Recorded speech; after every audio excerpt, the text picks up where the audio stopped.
Elton John n'a jamais été du genre à parler pour ne rien dire. Lorsqu'il ouvre la bouche, le monde écoute. Mais parfois, c'est son silence qui hurle le plus fort. En 2023, alors que le couronnement du roi Charles III et de la reine consort Camilla approchait, une décision discrète d'Elton a secoué les cercles royaux, il a décliné l'invitation à cet événement historique. Ce n'était pas une simple absence.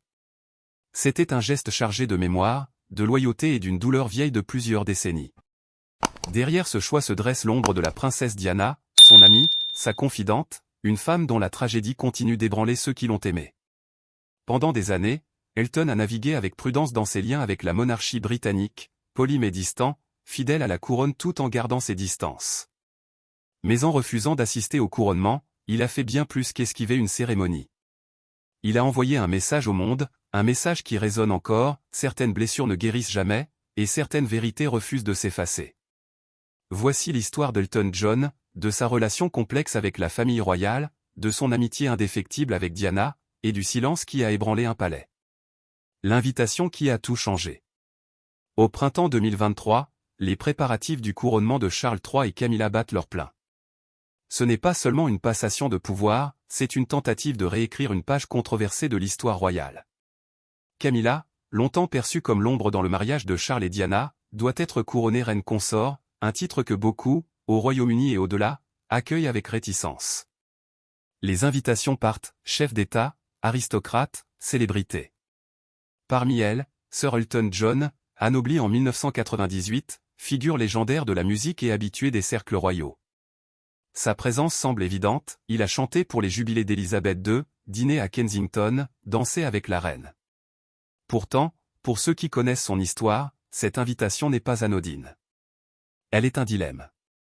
Elton et Diana, c'était une amitié forgée dans le feu.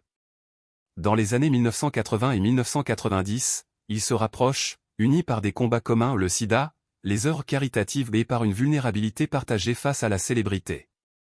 Diana, prisonnière d'un mariage royal et d'une presse vorace, trouve en Elton un confident. Ils parlent de leur cœur brisé, de leurs luttes intimes. Quand Diana divorce en 1996, Elton est là. Quand elle meurt tragiquement en 1997, il est dévasté. Sa reprise déchirante de Candle in the Wind lors de ses funérailles, devant 2,5 milliards de téléspectateurs, devient un cri universel de chagrin.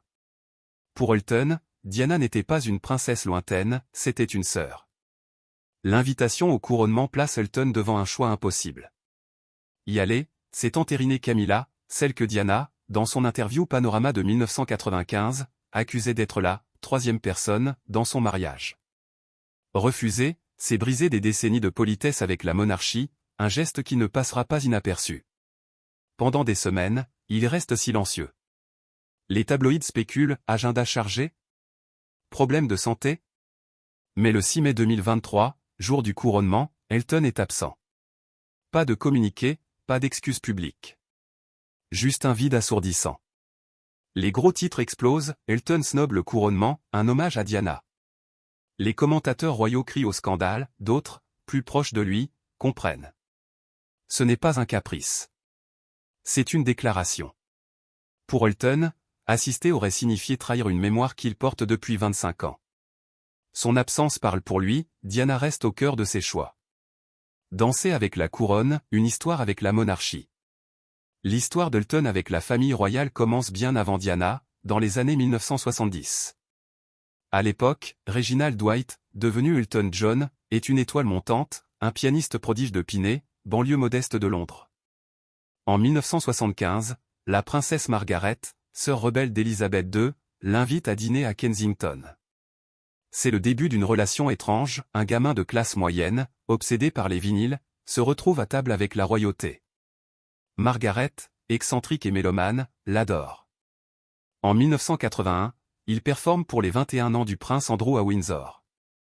Il s'attend à une soirée guindée, il découvre une fête disco. Il danse avec la princesse Anne, puis avec la reine Élisabeth II, sac à main au bras, se balançant sur Rock Around the Clock. J'ai prétendu que c'était normal, écrit-il dans Me, 2019, ses mémoires. Mais pour lui, c'est surréaliste. Ces moments légers cachent des tensions. Le prince Philippe, connu pour son franc-parler, critique l'Aston Martin jaune d'Elton, débarrassez-vous-en, vous passez pour un idiot. Elton rit, mais n'oublie pas Elisabeth II, plus chaleureuse, le charme. Lors d'un dîner à Windsor, elle danse avec lui sur une vieille chanson irlandaise, Slatries Mounted Foot. À un autre événement, elle donne une tape joueuse à son neveu, le vicomte Linley, en disant « Ne discute pas, je suis la reine », puis fait un clin d'œil à Elton. Ce clin d'œil, il le chérit, un aperçu d'une reine humaine, drôle, autoritaire. Elton se produit pour 3 jubilés d'Elisabeth II, 1977, 2002, 2012. En 1996, il est fait commandeur de l'Ordre de l'Empire britannique, en 1998, il est anobli. Mais après la mort de Diana, tout change. La monarchie, qu'il voyait comme un monde de fêtes et de clins d'œil, devient un lieu de douleur. Il observe, prudent, distant. Il soutient Harry et Meghan en 2020, leur offrant son jet privé pour leur sécurité, en écho à Diana, harcelée par les paparazzi. Quand The Daily Mail attaque le couple, Elton défend leur intimité, citant la mémoire de Diana. Sa loyauté n'est pas à la couronne, mais à ceux qu'il aime. La distance entre politesse et vérité. Camilla Parker Bowles, devenue reine consort en 2022, représente une ligne que Elton ne peut franchir. Il n'est jamais cruel, jamais public dans son rejet.